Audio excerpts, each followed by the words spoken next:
Handa. Pero pag inulit, wag na po. Wala, lumalapit siya.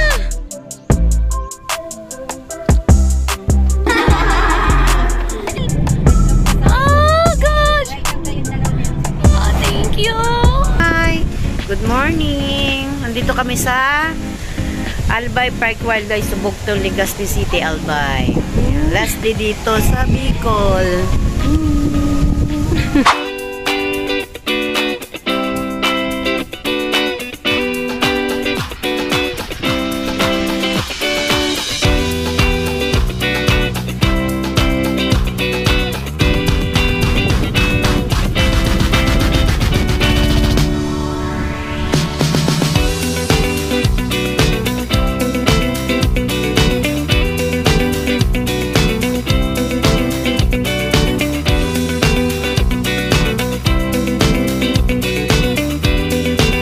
Sungay.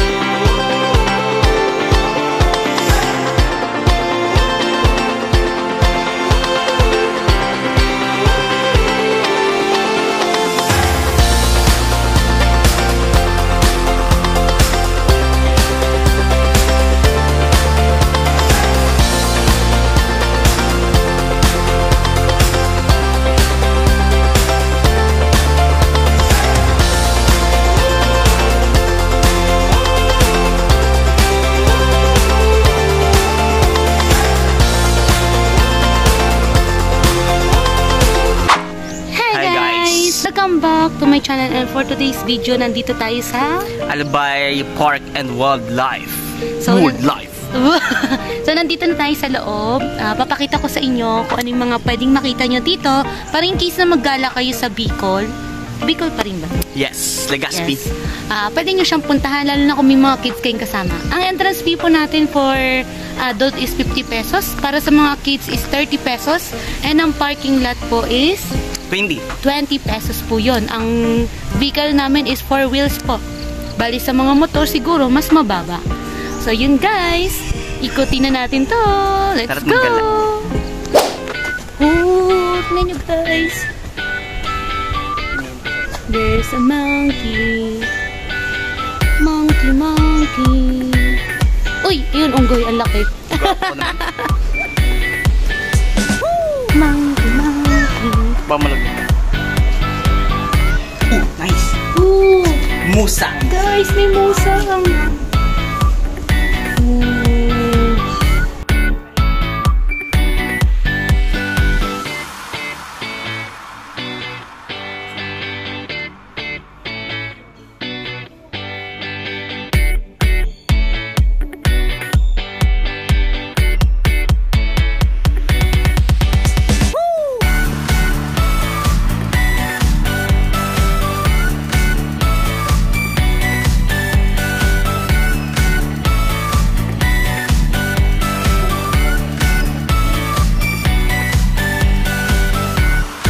Yun, may sheep po tayo kasama.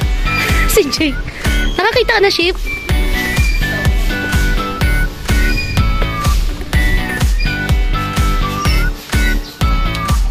Nanay yan eh. Oh. Hello baby, para ka namang papi. Ang cute. Naka-dreadlocks na to.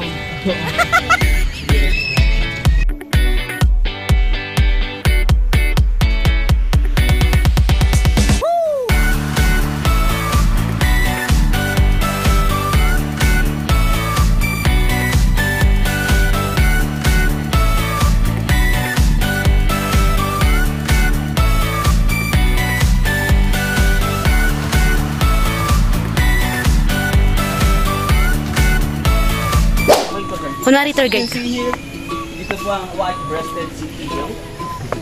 On the right side is the opposite of the left side. Ano daw? As you go here, there will be a wild boar that I think is resident. Wala. it's May. Oh my gosh. As you can see here, there's a lot of poop. Oh my gosh. Yup. Hey. Hey, buddy. Long time no see. Pumapayat ako onte. Char. Philippine Warty Pig. There's an antler. Hi. Welcome to my deer. Here and there and every deer. More dear.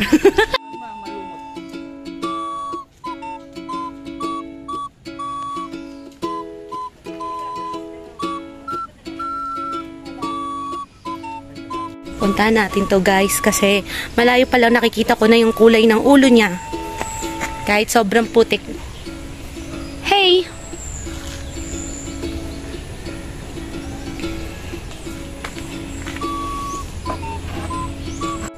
Hey! Mga busy-busy kumain. Lamon na lamon. Woo!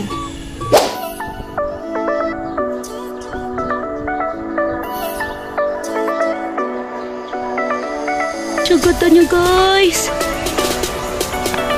Huh. Ang ganda. Hello. Kru, kru, kru, kru. Kru, kru, kru, kru, kru. Lalo malapit siya. A whole new world. A new fantastic point of view. Hay, ang ganda mo. Ang dami mong mata. Para init. Di mo yung malibo nila. Ilangin. Mapapansin. Ito lang siya, ano? Ang laki niya guys, oh. Ang ganda ulo yan. Panis.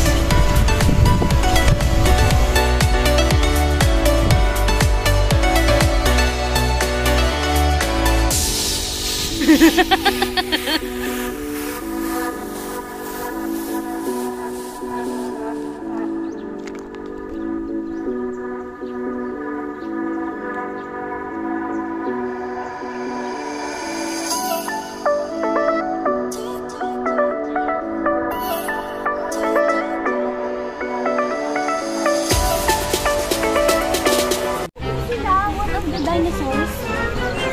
History with Angel. History with Angel. Again, yan na.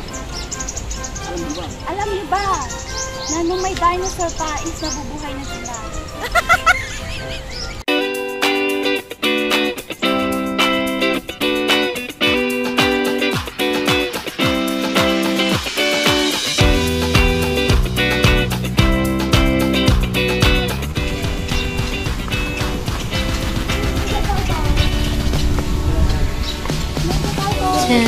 Wonder Pets!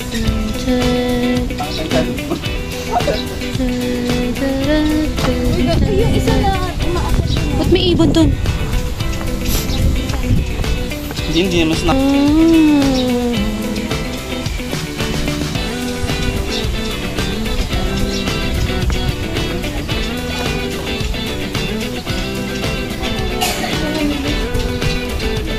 Ang dami nila guys. Ayun dito, ayan. Ayan. May nagpupugad dito guys. Meron tayo dito. Ayun. Ay, ang ganda.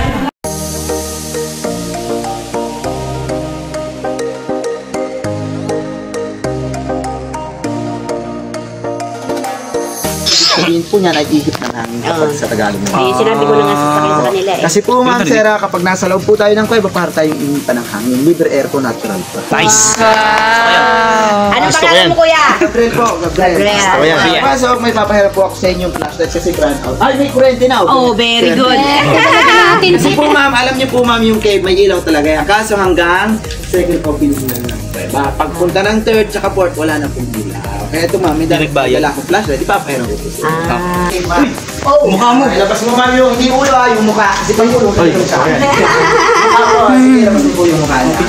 Yung caveman po yan. Tapos mapapansin niyo yung caveman namin, mahaba yung buhok. Lungit. Kasi dati po ma'am, wala pang barbero.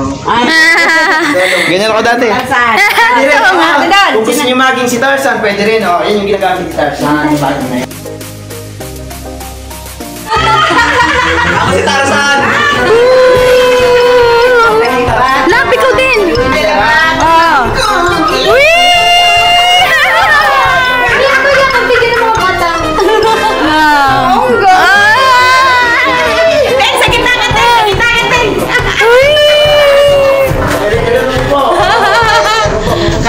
Kasi ito yung pinagtaguan ng mga Filipino fighters may manila na hindi silang tago tapos ginawa po nilang hospital. Kasi yung mga kasama po nilang nasusugatan sa labanan ay dito po nila yung tinatago ginagawa.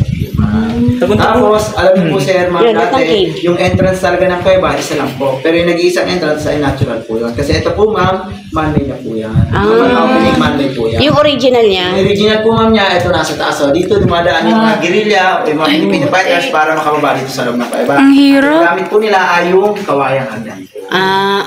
Para makababa. Kasi kung tatalon niya, taas niya mababalian. Patay na agad. Hindi namatay sa laban. Diretso hospital. Yung tubig pala po ma'am, ay galing po yan sa tubig ulan. Opo, tubig ulan po yan ma'am. Pwede nga po yan lumit kasi minerals na po yan. Tapos, anilis na niya po niya kasi ang laki ng filter niya. Yan ang hindi na tawag na limestone. Yung tubig po yan, limestone po ang tawag niya sa mga bato na yan. Limestone po ang tawag. Minecraft. Mama, ituturo ko sa inyo. Stalagmite. Dahil yan sa tubig kasi calcium. May calcium. Ang galing. Tapos po ma'am, sir yung stalagmite, pagkakaiba po, stalactite po, C stand for ceiling naman. Stalagmite naman, G stand for ground. Ibig sabihin, nasa baba po siya. Tapos magdudugtong o magminit po yan, pero matagal na panahon po magdudugtong. Kasi sabi ng mga geologists, gano'ng katagal tumubo, ay kinakamit po siya ng 100 years, 1 week siya magbubuo niya. Pero depende po yan sa pagpatak ng tubig, baka lagpas pa po. Itong cake wala po nga kapag may bagyo, ginagawa po itong evacuation. Dito nagtatago yung mga tao. Yung bagyong Pangaying po nga po ma'am, yung mga nakatira dyan sa baba, tapos sa kabilang barangay, dito po sila nagtago o nag-evacuate po. Kasi safe na safe po, hindi po pumapasok malakas namin yung tubig. Pero po ma'am, kapag wala, yung tubig po hindi po ma'am, kasi may ilalim yung tubig dito, ina-absorb pa baba po ma'am sa ground floor. Hindi po bumaba sa loob ng tayo. Ito po ay tutulog sa inyo yung mga kristal. Ito po yung tinatawag na kristal naman po. Yan. Kasi yung nasa labas, nakita nyo yung binibenta, ay hindi po yung galing sa loob ng kuweba. Kasi yung mga kristal sa loob ng kuweba, ay pinipresent po yun. Galing po yun sa bundok, may nagdidiligay po sa kanya. Tapos tanong ko lang po sa inyo, ma'am Sera, sino po sa inyo napatakan ng tubig? Ako po. Ano po, sir, ma'am? Malamig? Malamig. Kapag malamig po, huwag niyo pong aalisin kasi ang tawag po namin doon ay holy water po yun. Kapag mainit naman, holy shit daw. Hindi ko lang po yung bibigan, dito iturok sa inyo mga paniki. Ayun. Apo, pulutan po yan. Yan po yan. Kaya po tinawag na pulutan kasi puro pulutas na po ang kinakain yan. Nandito naman yung mga insect bat. Ayan. Tinawag na insect bat kasi puro insect ang kinakain. Paano nyo malalaman kung insect bat? Fruit bat kapag maliliit, insect bat sir. Kapag malalaki, fruit bat. Yung human bat, wala po dito. Pero sino po sa inyo yung low blood o kulang sa dugo? Wala naman?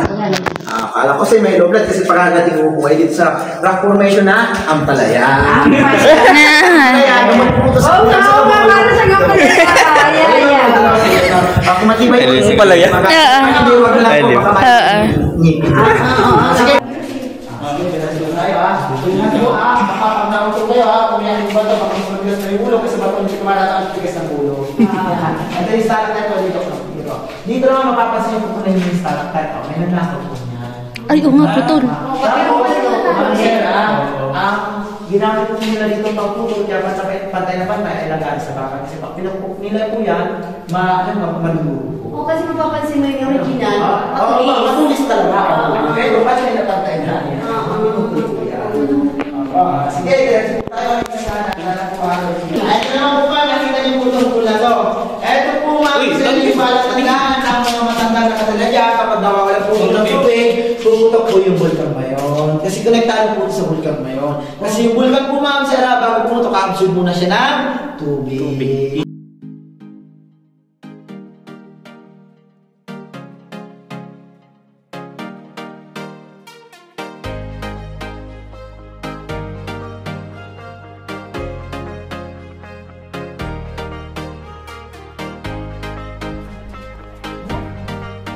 Yan, sir. Yung po. Tingin. Yan. Super po. Tapos, tingin po kayo sa camera kasi pipicture lang po kayo. Sige, next po. Next. Ma'am, tingin. 1, 2, 3, smile. Oy, sexy. Yoko, ma'am. Yoko po. Yoko. Yan. Sige po. Next. Ayos lang po yun, ma'am. Kapag nauto kayo, hindi sinasadya, yaman lang po kayo. Yaman daw. Pero pag inuulit, wag na po. Lalo, maghihirap na naman daw po. Ay, sexy. Sige po. Sige po, seryo po. Yan. Sige po, ma'am. Yoko po, ma'am. Yoko. Hindi ka so nagkasya dyan? Opo, ma'am. Gumapang siya sa ilalim kasi nakikita niyo yung ilalim malawak. O, dyan sa dumaan po, ma'am. Ganun po. Ayan na, nakalabas na tayo. Walang naiwan. Ibig sabihin po, lahat tayo sexy. Walang mataba. O, wala akong natadyakan sa pwede. Biro lang po. Jump lang po. Gulayat ka lang, gulayat. Kung higaan ko si gulayat, hindi po yan kay gulayat. Itlog po yan na dragon. Kasi may dragon sa mga karan. Nakabulog po siya. Ito po siya. Ay, puti kong galing. Ay, ka. Galing.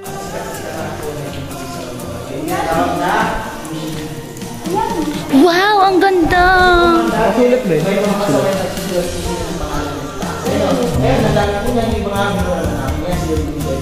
Paano nila naabot yun?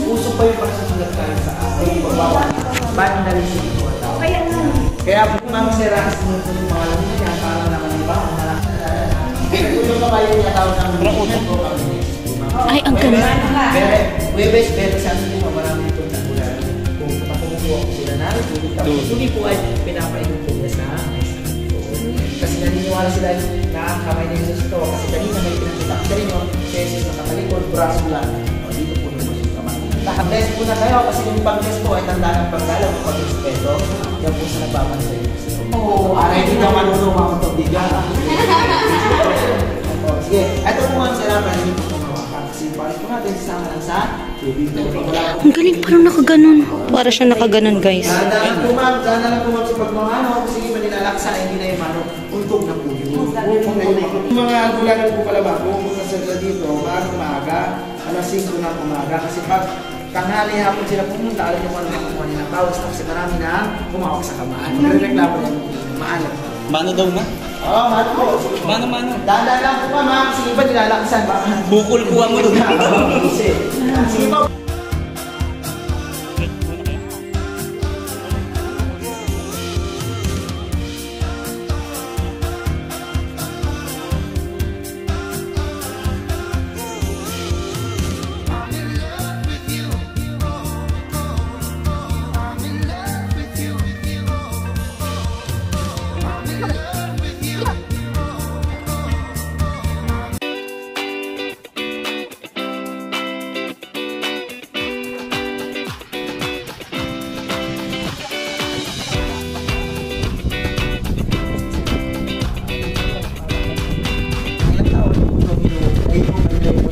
Tapos inilipat po sa cigar, yung tinatawag na kanan dyan. Tapos pag na lang ito, ay pinapakot sa mga ganset sa stalagmite.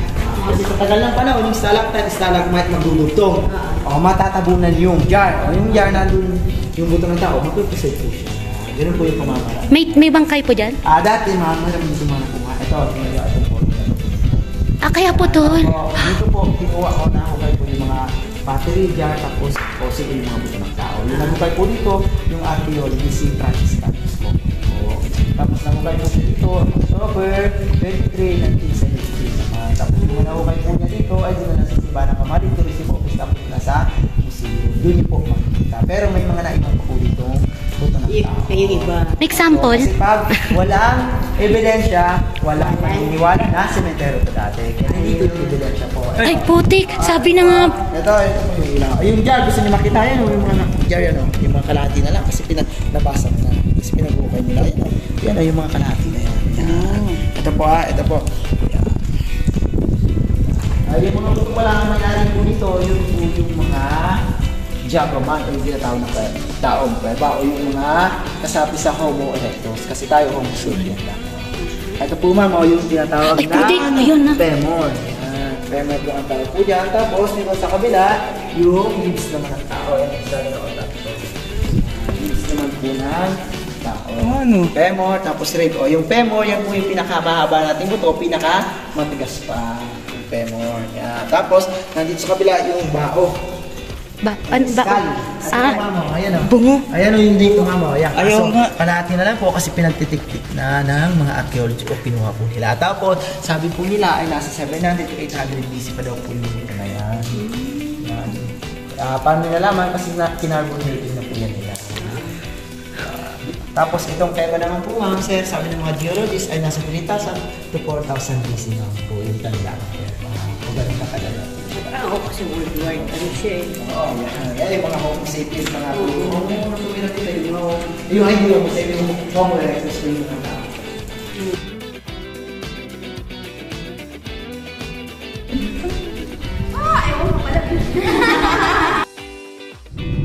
So yun guys, yung mga nakikita niyong bato-bato, lahat yan ang galing sa ngayon. So inipon-ipon nila